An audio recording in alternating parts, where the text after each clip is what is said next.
Ini menjadi koridor kita atas perbuatan-perbuatan jahat, perbuatan-perbuatan kriminal tidak bisa dibiarkan.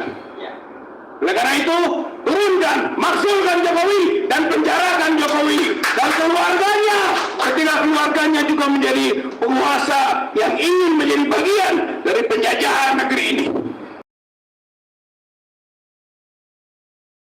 Saya hormati para asatidz, para kiai, para aktivis, para mahasiswa yang sama-sama berjuang ya untuk menegakkan kebenaran, keadilan, dan kejujuran untuk kebaikan bangsa dan negara kita yang seluruhnya saya hormati. Konklusi, kesimpulan awal bahwa setiap pertemuan, termasuk pertemuan seperti kita, adalah menguatkan rasa persaudaraan. Bahasa ilmiahnya kan silaturahim. Persaudaraan adalah tonggak dari kekuatan. Ukhuwah qiwamul quwwah. Itu persaudaraan adalah tonggak dari kekuatan. Jadi agar tidak sia-sia pertemuan-pertemuan seperti ini, maka kita harus semakin meningkatkan kekuatan. Kekuatan apa? Kalau tema kita adalah rakyat dan mahasiswa bersama petisi 100, maka kekuatan rakyat, kekuatan mahasiswa, ya, kekuatan teman-teman yang berada di petisi 100 yang punya misi makzulkan Jokowi segera. Jadi bagaimana agar terbangun kekuatan itu. Yang kedua, menimbang pemakzulan. Saya kira kesimpulannya pemakzulan tidak perlu ditimbang lagi. Pemakzulan ini adalah keniscayaan, satu keharusan, dan itu adalah spirit Surabaya. Itu kalau kita mau tarik kepada sejarah dahulu, negara ini tadi konklusinya juga, negara ini sedang dijajah, tidak dalam keadaan negara merdeka. Dahulu ada resolusi jihad 22 Oktober yang 10 Novembernya jadi Hari Pahlawan yang diinspirasi oleh resolusi jihad. Kenapa? Karena kita mau dijajah lagi dan kita tidak suka penjajahan itu. Nah sekarang kita sedang dijajah. Dijajah oleh siapa?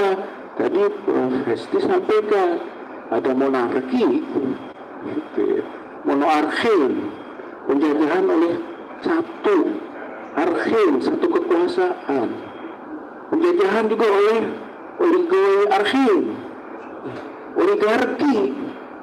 Jadi sekarang apa yang ada di dalam rumusan prinsip dasar Pancasila, oleh 45, soal demokrasi, soal kerakyatan, itu sudah diinjak-injak. Gitu. Itu yang kita sebut dalam kondisi yang terjajah. Maka harus memerdekakan. Bagaimana kita punya premis gitu ya, dalam konteks kehidupan berpolitik ini adalah kondisi yang tidak merdeka. Supaya spirit memerdekakan. Jadi kalau tadi kita sebut ada resolusi jihad, berarti untuk umat itu kan harus dibangun resolusi jihad kembali, perjuangan untuk memerdekakan negeri ini. Mau bahasanya tadi bahasa mekanisme people power, mau bahasanya revolusi, tapi rekatnya adalah gerakan kemerdekaan untuk mengusir penjajahan, meruntuhkan penjajahan ini, oligarki ataupun monarki.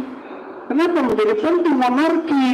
Karena sekarang ini jadi nepotisme, itu monarki, monarkin, keluarga berkuasa. Ini udah luar biasa sekarang, asalnya oligarki, sekarang sudah monarki, lebih jauh lagi. Jokowi, Gibran, Kaesang, Bobi, Anwar Nasution, Iriana, Anwar Usman, Usman, itu satu gumpalan keluarga. Dan ini ternyata sekarang sudah jadi isu. Dan mudah-mudahan ini adalah isu di penghujung. Isu di penghujung karena ini sensitif, ini magnetik perubahan di ujung. Ketika Jokowi sudah merasa bahwa itu yang harus dia lakukan. Itu bukan bentuk kepercayaan diri, itu bentuk kepanikan diri. Jadi saya melihatnya ini kepanikan. Jokowi sudah panik, semua agendanya, semua rencananya gagal. Rempang tadinya mau mulus, gagal. IKN apa sukses, gagal. Investor awal macam lah. Agenda. Jadi sebetulnya ini pernah ada seseorang bertemu dengan orang dalamnya. Bagaimana sih sebetulnya kondisi Pak Jokowi sekarang? Jawabnya panik. Panik. Nah di saat-saat panik seperti ini momentum dan kekuatan magnetiknya ada pada tadi soal negara keluarga, nepotisme. Dan itulah yang memancing gerakan mahasiswa untuk bangkit. Mahasiswa di mana-mana sekarang berbicara tentang politik dinasti. Itu isu menarik itu dan sulit untuk ditepis. Jadi maksudnya bahwa pemakzulan adalah keniscayaan. Tinggal mencari pintu-pintu masuk untuk pemakzulan itu. Ada 3 opsi yang sekarang ramai. Satu adalah makzul otomatis. Ini tahun tanggal 20 Oktober 2024. Jadi buat apa sih ribut-ribut pemakzulan? Nanti dia makzul sendiri. Itu makzul otomatis namanya. Yang kedua ada makzul dilematis. Makzul dilematis adalah pasca pilpres. Ada yang mengatakan, ada tesis, jadi yang nyatakan nantilah setelah pilpres baru makzulkan. Itu dilematis itu, gitu kan, tentang kemungkinan siapa menang pilpresnya dan bagaimana polanya, bakal dilema.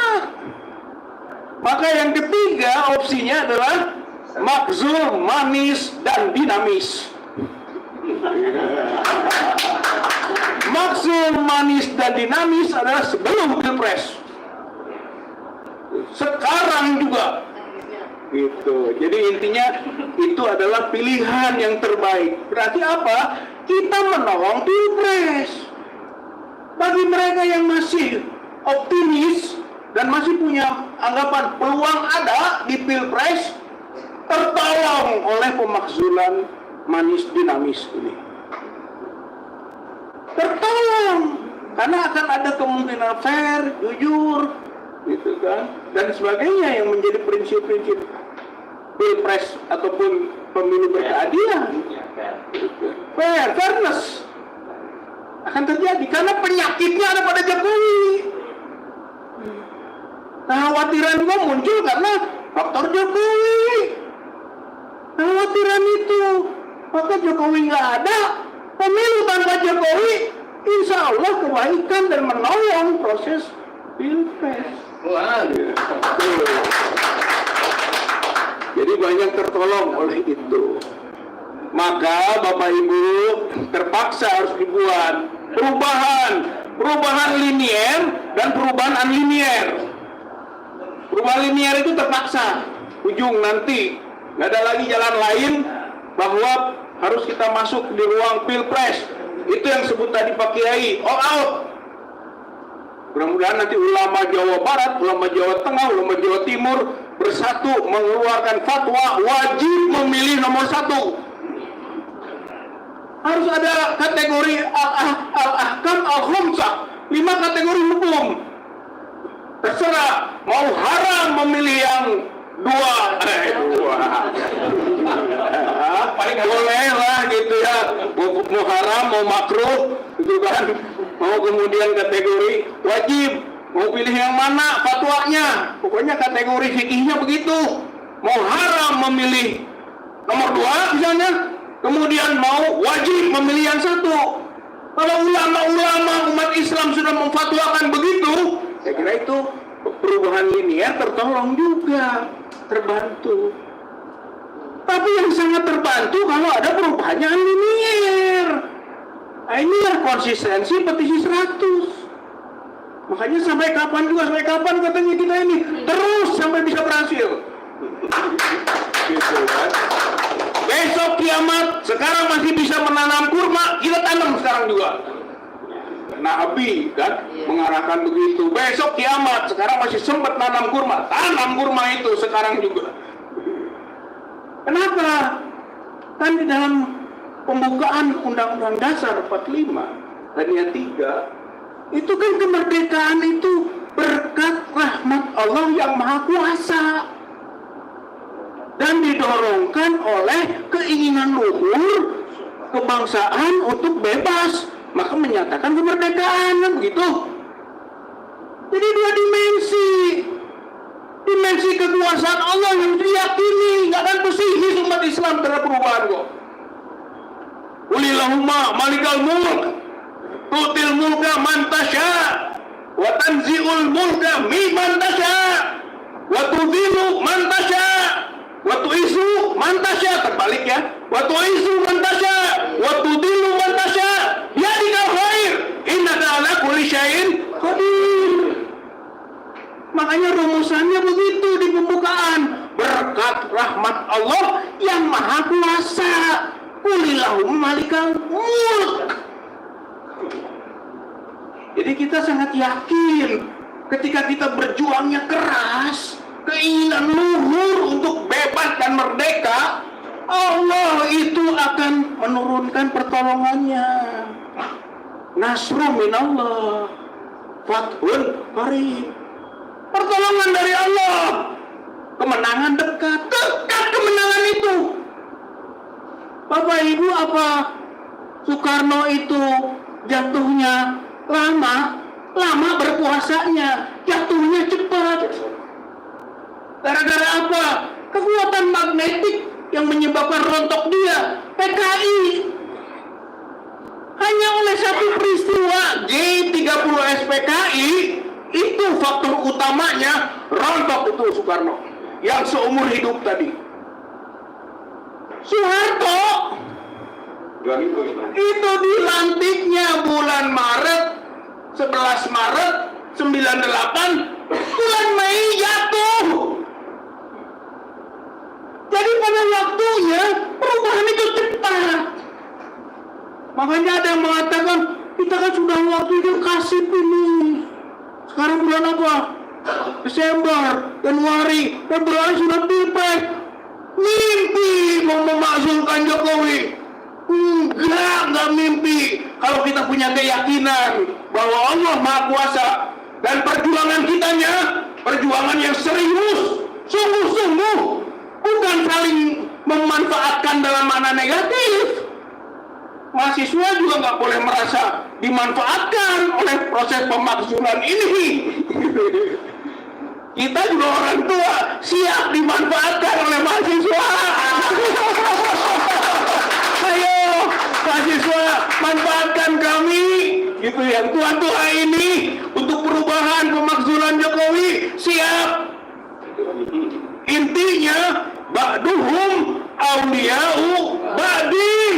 Sebagian jadi penolong atas sebagian yang lain. Hayu kita tolong menolong sesama kita. Allah Akbar. Para mahasiswa bergerak, para cendekiawan juga mulai menunjukkan kekritisannya. Para kiai memfatwakan dengan fatwa yang luar biasa, berprinsip dan menunjukkan tentang keyakinan ilahiyahnya. Gitu kan. Lalu kita terus-menerus membuat langkah-langkah yang menurut kita strategis, insya Allah jatuh. Jatuh ini bapak-bapak ibu-ibu menuju ke proses perubahan sistem. Jadi kelihatannya sekarang dua-duanya penting.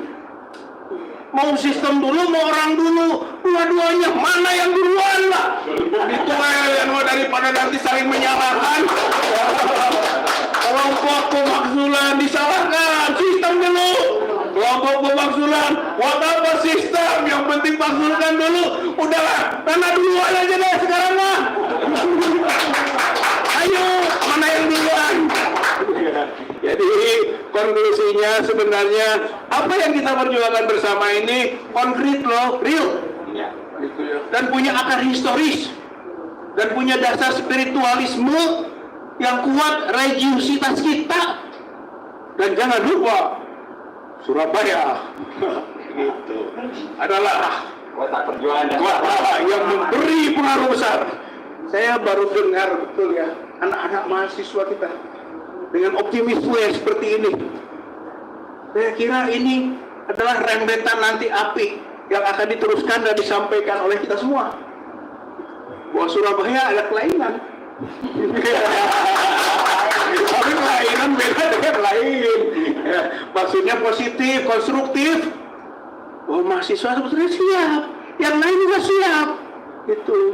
Jadi tidak merasa kecil hati dengan intimidasi. Semakin represif dia, semakin rejim represif, semakin dia menekan, semakin cepat jatuhnya. Itu hukum loh.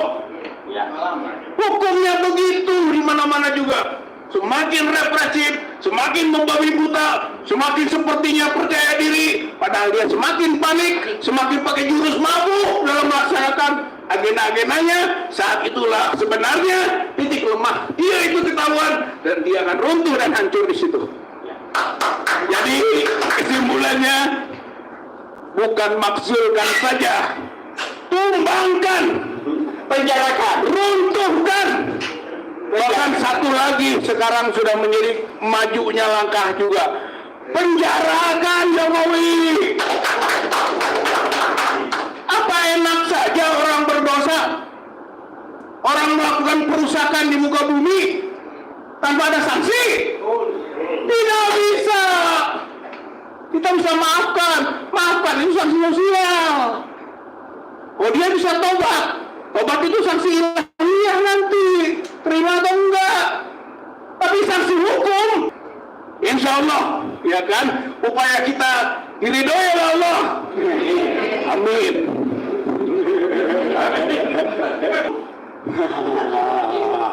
Ini menjadi koridor kita atas perbuatan-perbuatan jahat, perbuatan-perbuatan kriminal, tidak bisa dibiarkan. Oleh karena itu, turunkan, makzulkan Jokowi, dan penjarakan Jokowi dan keluarganya, ketika keluarganya juga menjadi penguasa yang ingin menjadi bagian dari penjajahan negeri ini. Insya Allah, gitu kan, Allah akan memudahkan jalan kita. Enggak berani. Amin, insya Allah ya Bapak Ibu sekalian. Saya kira tidak sia-sia kita berkumpul, tidak sia-sia berhimpun. Semua ini akan ada maslahatnya, bahwa yadullah ma'al jamaah, tangan Allah bersama jamaah. Hanya anak kambing yang memencilkan diri dimakan oleh serigala. Serigala itu tidak akan memakan anak kambing kalau anak kambingnya berkumpul. Anak kambing yang memencilkan diri, mengalienasi diri, dia dimakan oleh serigala. Maka forum kita adalah forum kejamahan, forum kebersamaan, forum tolong menolong, forum ukhuwah, forum untuk memperkokoh diri, untuk merontokkan kezaliman, merontokkan penjajahan yang diawali dengan turunkan dulu Jokowi. Insya Allah sebentar lagi. Insya Allah sebentar lagi. Insya Allah sebentar lagi. Nasrul minallah wa fathun qarib wa basyiril mu'minin. Wassalamualaikum warahmatullahi wabarakatuh.